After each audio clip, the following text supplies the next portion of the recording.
आज के लेक्चर में हम chapter number 7 linear equation and inequalities के बारे में पढ़ेंगे। ऑब्जेक्टिव्स, सबसे पहले हम लीनियर इक्वेशंस के बारे में पढ़ेंगे, फिर इक्वेशन इन्वॉल्विंग एब्सोल्यूट वैल्यूज़ के बारे में पढ़ेंगे और आखिर में लीनियर इनइक्वालिटीज़ के बारे में पढ़ेंगे। तो चलें शुरू करते हैं। लीनियर इक्वेशंस और उनकी प्रॉपर्टीज़ को समझते हैं। आज का हमारा टॉपिक है लीनियर इक्वेशन। सबसे पहले हम लीनियर इक्वेशन की डेफिनेशन को डिस्कस करते हैं। Linear equation one unknown variable x में उस इक्वेशन को कहा जाता है जो कि इस फॉर्म में मौजूद हो। अब हम डिस्कस करते हैं कि वो लीनियर इक्वेशन जिनमें एक वेरिएबल हो, इनको किस तरह सॉल्व किया जाता है। इस तरह की लीनियर इक्वेशंस को सॉल्व करने की कुछ टेक्निक्स हैं। टेक्निक नंबर 1 के मुताबिक अगर एक्सप्रेशन में फ्रैक्शन मौजूद हो तो हम इसकी ईच साइड को डिनोमिनेटर के एलसीएम के साथ मल्टीप्लाई करते हैं, जिससे फ्रैक्शन खत्म हो जाती है। दूसरी टेक्निक के मुताबिक पैरेंथेसिस को खत्म करने के लिए डिस्ट्रीब्यूटिव प्रॉपर्टी को यूज किया जाता है। थर्ड टेक्निक के मुताबिक अगर बोथ साइड्स पर कोई अलाइक टर्म्स हो तो इनको कंबाइन किया जाता है। फोर्थ टेक्निक के मुताबिक तमाम वेरिएबल्स को लेफ्ट साइड पर और कांस्टेंट को दूसरी साइड पर इकट्ठा करने के लिए एडिशन प्रॉपर्टी ऑफ इक्वालिटी को यूज किया जाता है। फिफ्थ टेक्निक के मुताबिक वेरिएबल्स को आइसोलेट करने के लिए मल्टीप्लिकेटिव प्रॉपर्टी ऑफ इक्वालिटी को यूज किया जाता है। और सिक्स्थ टेक्निक के मुताबिक आंसर को वेरीफाई करने के लिए वेरिएबल्स को ओरिजिनल इक्वेशन के साथ रिप्लेस किया जाता है। अब हम इन टेक्निक्स की इम्प्लीमेंटेशन को देखने के लिए एग्जाम्पल 1 को कंसिडर करते हैं। एग्जाम्पल 1 में हमें ये एक्सप्रेशन दिया गया है। जैसा कि आप लोग देख रहे हैं कि इस एक्सप्रेशन में फ्रैक्शंस मौजूद हैं। इन फ्रैक्शंस को खत्म करने के लिए हम डिनोमिनेटर का एलसीएम लेंगे और इस एलसीएम को बोथ साइड्स के साथ मल्टीप्लाई किया जाएगा, जिससे हमें ये स्टेप हासिल होगा। 2 को ब्रैकेट में मौजूद वैल्यू से मल्टीप्लाई करने पर हमें ये स्टेप हासिल होगा। 9x में से 2x को सब्ट्रैक्ट किया जाएगा और 4 को इज इक्वल टू की दूसरी साइड पर लेकर जाया जाएगा, जिससे हमें ये स्टेप हासिल होगा। 7 को जब 21 के साथ डिवाइड किया जाएगा तो हमें x की ये वैल्यू हासिल होगी। इस x की वैल्यू को चेक करने के लिए हम इस वैल्यू को ओरिजिनल इक्वेशन के साथ रिप्लेस करेंगे, जिससे हमें ये स्टेप हासिल होगा। इस स्टेप की सिंप्लीफिकेशन पर हमें ये स्टेप हासिल होगा। 2 और 3 का एलसीएम लिया जाएगा, जिससे हमें ये स्टेप हासिल होगा। इस स्टेप में हमें बोथ साइड्स की वैल्यूज इक्वल मिलेगी, जिससे ये बात वेरीफाई हो जाएगी कि हमारा आंसर एक्यूरेट है। अब हम एग्जाम्पल 2 को कंसिडर करते हैं। एग्जाम्पल 2 में हमें ये एक एक्सप्रेशन दिया गया है। इस एक्सप्रेशन में भी फ्रैक्शन मौजूद हैं, जिसकी वजह से हम डिनोमिनेटर का एलसीएम लेंगे और इस एलसीएम को बोथ साइड्स के साथ मल्टीप्लाई करेंगे, जिससे हमें ये स्टेप हासिल होगा। 2 को y-1 के साथ मल्टीप्लाई करने पर हमें ये स्टेप हासिल होगा। वेरिएबल्स के साथ मौजूद वैल्यूज को इकट्ठा लिखा जाएगा, जबकि कांस्टेंट वैल्यूज को इकट्ठा लिखा जाएगा, जिससे हमें ये स्टेप हासिल होगा। -5 को जब इज इक्वल टू की दूसरी जाने मौजूद -5 के साथ डिवाइड किया जाएगा तो हमें y की वैल्यू 1 हासिल होगी। इस y की वैल्यू की एक्यूरेसी को चेक करने के लिए हम इसे ओरिजिनल इक्वेशन के साथ रिप्लेस करेंगे, जिससे हमें ये स्टेप हासिल होगा। इस स्टेप को सिंप्लीफाई करने पर हमें ये स्टेप हासिल होगा। जैसा कि आप लोग जानते हैं कि डिनोमिनेटर में अगर 0 मौजूद हो तो इसका मतलब इंफिनिटी होता है, जिसकी वजह से 3/0 अनडिफाइंड है और y इज इक्वल टू 1 इस एक्सप्रेशन का सोल्यूशन नहीं है, जिसकी वजह से गिवन इक्वेशन का कोई सोल्यूशन नहीं है। So this is the lesson of this session. आज का हमारा टॉपिक है equations involving radicals but reducible to linear form. सबसे पहले हम डेफिनेशन को डिस्कस करते हैं। When the variable in an equation occurs under a radical, the equation is called a radical form. अब हम एक नोट को डिस्कस करते हैं। Raising each side to an odd power will always give an equivalent equation, whereas raising each side to an even power might not do so. अब हम इस बात की इम्प्लीमेंटेशन के लिए एग्जाम्पल 1 को कंसिडर करते हैं। इस एग्जाम्पल में हमें ये दो एक्सप्रेशंस दिए गए हैं। सबसे पहले हम ए एक्सप्रेशन को डिस्कस करेंगे। इस एक्सप्रेशन में जब -7 को इज इक्वल टू की दूसरी साइड पर लेकर जाया जाएगा तो हमें ये स्टेप हासिल होगा। बोथ साइड्स का स्क्वायर लिया जाएगा, जिससे हमें ये स्टेप हासिल होगा। -3 को इज इक्वल टू की दूसरी साइड पर लेकर जाने से हमें ये वैल्यू हासिल होगी। 52 को जब 2 के साथ डिवाइड किया जाएगा तो हमें x की वैल्यू 26 हासिल होगी। अब हम इस वैल्यू को चेक करेंगे। चेक करने के लिए वेरिएबल की वैल्यू को ओरिजिनल एक्सप्रेशन में रिप्लेस किया जाएगा, जिससे हमें ये स्टेप हासिल होगा। 2 को 26 के साथ मल्टीप्लाई करने पर हमें 52 हासिल होगा। 52 में से 3 को सब्ट्रैक्ट करने पर हमें 49 हासिल होगा। जब हम इस स्टेप को सिंप्लीफाई करेंगे तो हमें बोथ साइड्स सेम हासिल होंगी, जिससे हमें ये बात मालूम हो गई कि एक्सप्रेशन ए में x की वैल्यू 26 है। अब हम b एक्सप्रेशन को डिस्कस करते हैं। इस एक्सप्रेशन को सॉल्व करने के लिए हम बोथ साइड्स का क्यूब लेंगे। क्यूब लेने से हमें ये स्टेप हासिल होगा। वेरिएबल्स को इकट्ठा लिखा जाएगा, जबकि कांस्टेंट टर्म्स को इकट्ठा लिखा जाएगा, जिससे हमें ये स्टेप हासिल होगा। 2 को -6 के साथ डिवाइड करने पर हमें x की वैल्यू -3 हासिल होगी। अब हम इस वैल्यू को चेक करेंगे। चेक करने के लिए वेरिएबल की वैल्यू को ओरिजिनल एक्सप्रेशन में रिप्लेस किया जाएगा, जिससे हमें ये स्टेप हासिल होगा। 3 को -3 के साथ मल्टीप्लाई करने पर हमें ये स्टेप हासिल होगा। ये वैल्यूज चूंकि रियल नंबर्स हैं, because we raised each side of the equation to n odd power, जिससे हमें b एक्सप्रेशन में x की वैल्यू -3 हासिल होगी और इस एक्सप्रेशन का सॉल्यूशन सेट -3 होगा। सो this is the lesson of this session. उम्मीद है कि आपने अच्छे से समझ लिया होगा। अब हम इससे रिलेटेड एक्सरसाइज के कुछ सवाल हल करते हैं। क्वेश्चन नंबर 1, दी गई इक्वेशंस को हल करें। पार्ट 1 में दी गई इक्वेशन के डिनोमिनेटर का एलसीएम लेने से 6 आएगा और हाईएस्ट नंबर भी 6 है, तो पूरी इक्वेशन को 6 से मल्टीप्लाई करेंगे। कटिंग करने से ये इक्वेशन हासिल होगी। अब इसको सिंप्लीफाई करेंगे। x की सब वैल्यूज को इक्वल के राइट साइड पर शिफ्ट करेंगे और कांस्टेंट वैल्यूज को लेफ्ट साइड पर। सिंप्लीफाई करने से ये इक्वेशन हासिल होगी। 5 राइट साइड पर मल्टीप्लाई होगा, जिससे -1/5 आंसर आएगा।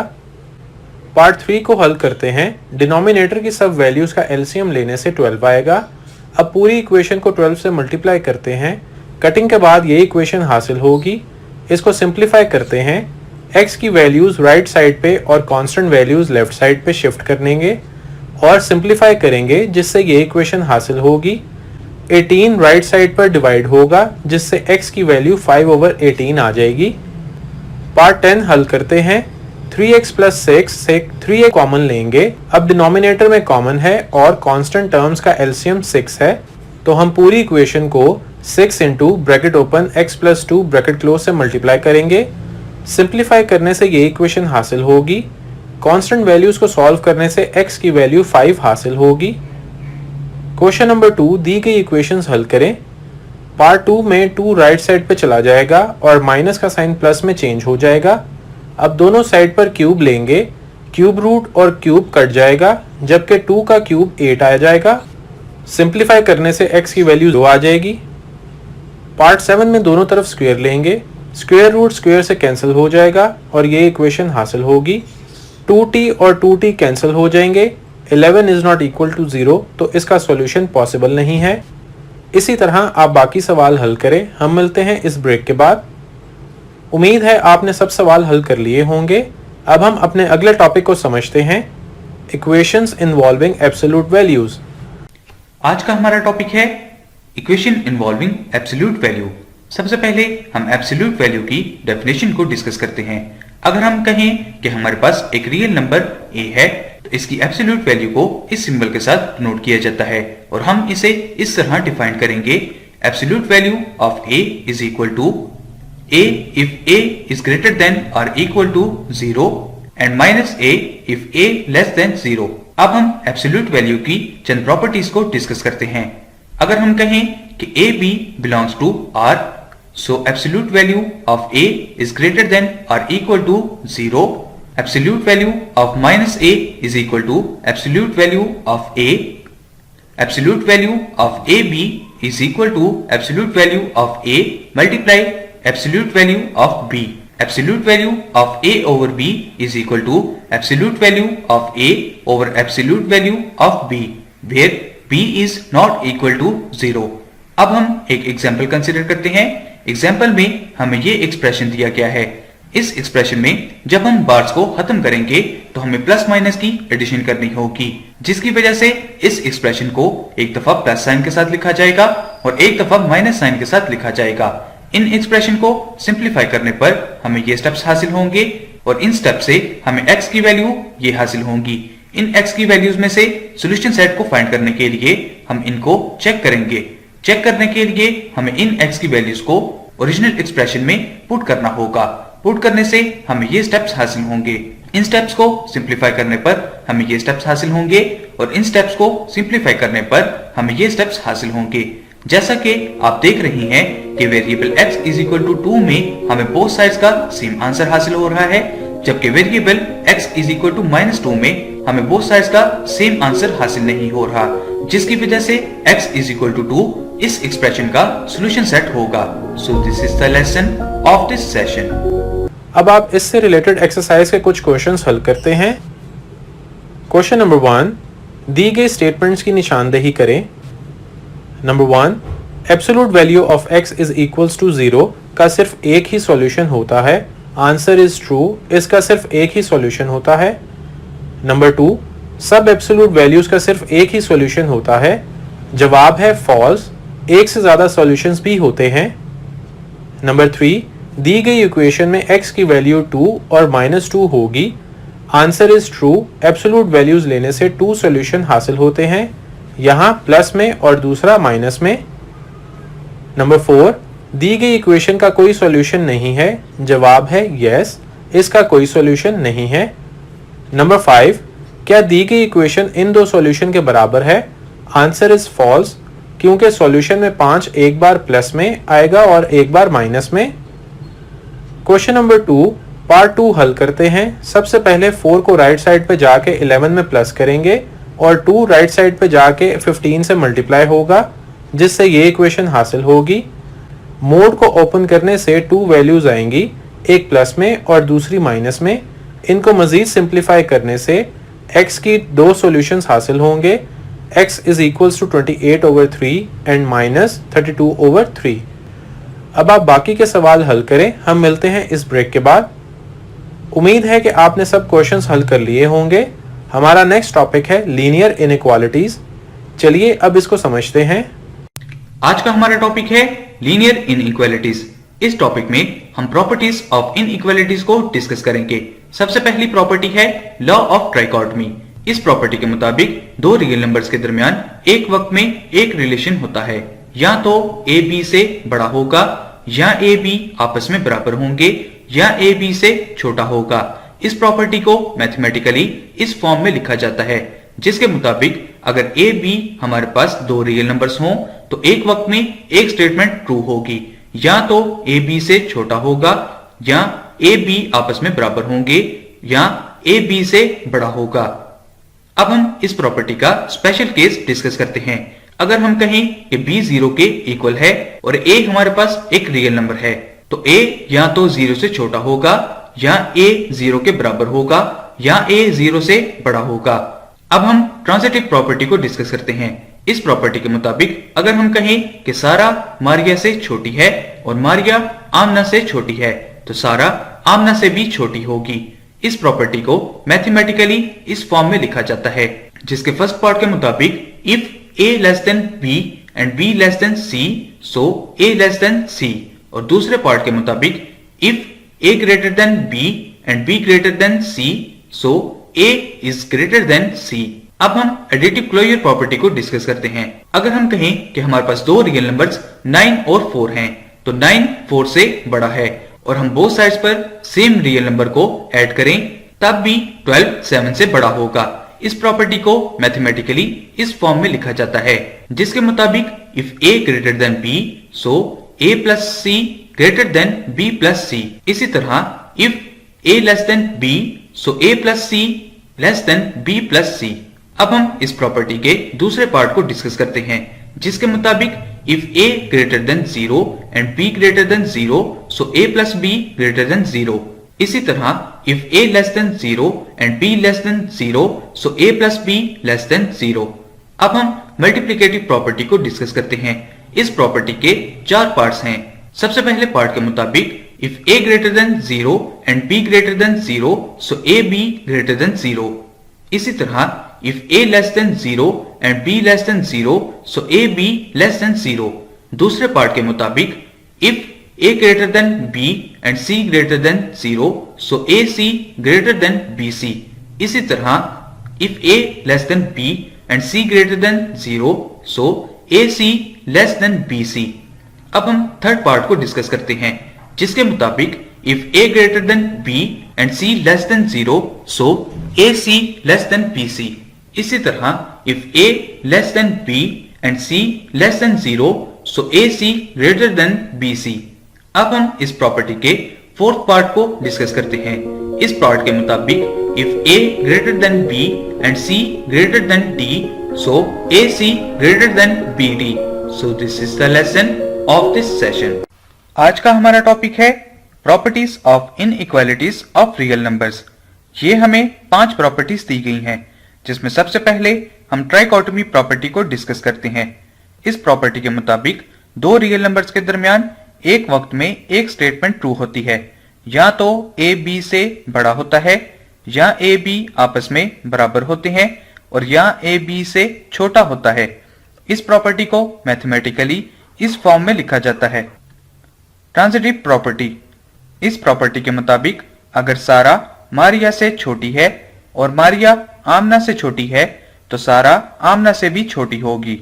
इस प्रॉपर्टी को मैथमेटिकली इस फॉर्म में लिखा जाता है, अगर A B से छोटा है और B C से छोटा है, तो A C से भी छोटा होगा। इसी तरह अगर A B से बड़ा है और B C से बड़ा है, तो A C से भी बड़ा होगा। Additive property. इस प्रॉपर्टी के मुताबिक अगर 9 4 से ग्रेटर है और हम बोथ साइड्स पर 3 को ऐड करते हैं, तो एडिशन के बाद ग्रेटर साइड हमेशा ग्रेटर ही रहेगी। इस प्रॉपर्टी को मैथमेटिकली इस फॉर्म में लिखा जाता है, जिसके A पार्ट के मुताबिक अगर A B से छोटा है और हम बोथ साइड्स पर C को ऐड करते हैं, तो एडिशन के बाद लेस साइड लेस ही रहेगी। इसी तरह अगर हम C की जगह को भी चेंज कर दें, तब भी लेस साइड हमेशा लेस ही रहेगी। B पार्ट के मुताबिक अगर A B से बड़ा है और हम बोथ साइड्स पर C को ऐड करते हैं, तो एडिशन के बाद ग्रेटर साइड ग्रेटर ही रहेगी। इसी तरह अगर हम C की जगह को भी चेंज कर दें, तब भी एडिशन के बाद ग्रेटर साइड ग्रेटर ही रहेगी। Multiplicative property. इस प्रॉपर्टी के मुताबिक अगर 9 4 से ग्रेटर है और हम बोथ साइड्स को 3 से मल्टीप्लाई करते हैं, तो मल्टीप्लिकेशन के बाद ग्रेटर साइड हमेशा ग्रेटर ही रहेगी। इस प्रॉपर्टी को मैथमेटिकली इस फॉर्म में लिखा जाता है, अगर A B से ग्रेटर है और हम बोथ साइड्स को C से मल्टीप्लाई करते हैं, तो मल्टीप्लिकेशन के बाद ग्रेटर साइड ग्रेटर ही रहेगी। इसी तरह अगर हम C की जगह को भी चेंज कर दें, तब भी मल्टीप्लिकेशन के बाद ग्रेटर साइड ग्रेटर ही रहेगी। अब अगर हम कहें कि 4 9 से लेस है और हम बोथ साइड्स को 3 से मल्टीप्लाई करते हैं, तो मल्टीप्लिकेशन के बाद लेस साइड हमेशा लेस ही रहेगी। इस प्रॉपर्टी को मैथमेटिकली इस फॉर्म में लिखा जाता है, अगर A B से लेस है और हम बोथ साइड्स को C से मल्टीप्लाई करते हैं, तो मल्टीप्लिकेशन के बाद लेस साइड हमेशा लेस ही रहेगी। और अगर हम C की जगह को भी चेंज कर दें, तब भी लेस साइड हमेशा लेस ही रहेगी। अब अगर हम कहें कि 9 4 से ग्रेटर है और हम बोथ साइड्स को -3 से मल्टीप्लाई करते हैं, तो -27 -12 से लेस होगा। इस प्रॉपर्टी को मैथमेटिकली इस फॉर्म में लिखा जाता है, यानी A B से बड़ा है और हम बोथ साइड्स को नेगेटिव C से मल्टीप्लाई करते हैं, तो मल्टीप्लिकेशन के बाद ग्रेटर साइड हमेशा लेस हो जाती है। इसी तरह अगर हम C की जगह को भी चेंज कर दें, तब भी मल्टीप्लिकेशन के बाद ग्रेटर साइड लेस हो जाती है। अब अगर हम कहें कि 4 9 से लेस है और हम बोथ साइड्स को -3 से मल्टीप्लाई करते हैं, तो -12 -27 से ग्रेटर होगा। इस प्रॉपर्टी को मैथमेटिकली इस फॉर्म में लिखा जाता है, यानी अगर A B से छोटा है और हम बोथ साइड्स को नेगेटिव रियल नंबर के साथ मल्टीप्लाई करते हैं, तो मल्टीप्लिकेशन के बाद लेस साइड ग्रेटर हो जाती है। इसी तरह अगर हम C की जगह भी चेंज कर दें, तब भी मल्टीप्लिकेशन के बाद लेस साइड हमेशा ग्रेटर होती है। Multiplicative inverse property.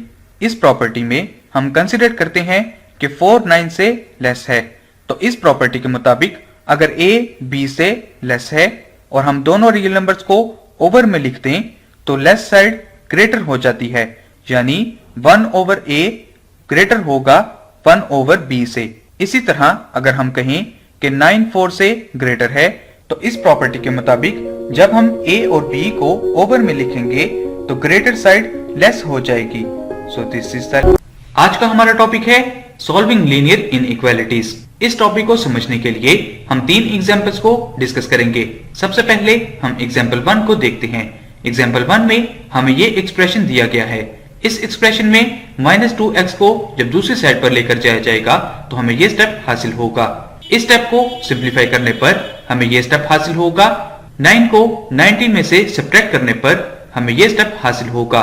-5 को जब 10 के साथ डिवाइड किया जाएगा तो हमें ये स्टेप हासिल होगा। और इस एक्सप्रेशन में साइन भी रिवर्स हो जाएगा। ऐसा इसलिए है क्योंकि पॉजिटिव वैल्यू हमेशा नेगेटिव वैल्यू से ग्रेटर होती है।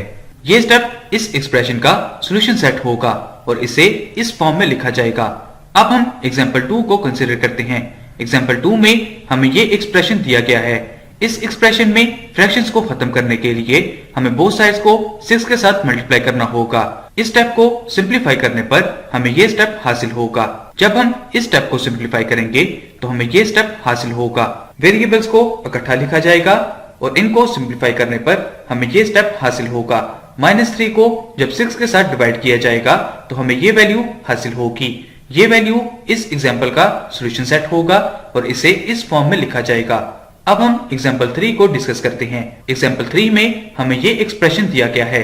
इस एक्सप्रेशन को हम सबसे पहले 2 हिस्सों में स्प्लिट करेंगे। सबसे पहले हम इस एक्सप्रेशन को डिस्कस करेंगे। -1 को जब दूसरी साइड पर लेकर जाया जाएगा तो हमें ये स्टेप हासिल होगा। यहाँ से हमें x की वैल्यू ये हासिल होगी। इसी तरह जब हम इस एक्सप्रेशन को डिस्कस करेंगे तो इस एक्सप्रेशन को सिंप्लीफाई करने पर हमें ये स्टेप हासिल होगा। 2 को -4 के साथ डिवाइड करने पर हमें x की वैल्यू ये हासिल होगी। यहाँ से हमें इस एक्सप्रेशन का सॉल्यूशन सेट ये हासिल होगा। सो this is the lesson of this session. उम्मीद है आपने सब कॉन्सेप्ट समझ लिए हैं। अब मजीद आप इनकी प्रैक्टिस करें। हम फिर मिलते हैं नेक्स्ट लेक्चर में।